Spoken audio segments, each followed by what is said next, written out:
I'm Philip Zimmerman, speaking to you from the Phillips Museum of Art at Franklin Marshall College. And we are looking today at an object that made one former student here immortal because she selected it. Nobody knew anything about it. We all stood around and said, "What is that?" And it becomes a very interesting exercise in trying to understand things that may not be familiar to us today. This is a lighting device of some kind. It's made out of a copper alloy, some form of brass or bronze. The light, as you may be able to see, projects from a trapezoidal shaped window which is angled downward. This light also has a carrying handle on the top, and aside from that, it's quite different. It doesn't have a broad base to give it stability, as if it were standing on a table such as it is now. Instead, it has a very heavy collar which suggests to us that it was actually suspended in a hole and held securely there.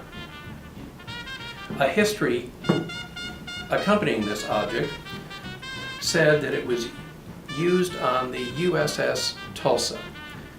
Research into that name led us to believe that that was a gunboat that was commissioned about 1923 for the U.S. Navy.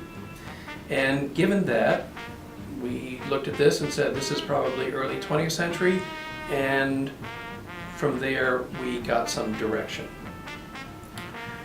When you look at the light source, and we will open that up and show you the insides. Inside we see a small lamp that is designed to burn kerosene, which was a fuel common in the latter part of the 19th century and up into the early 20th and even the mid-20th century.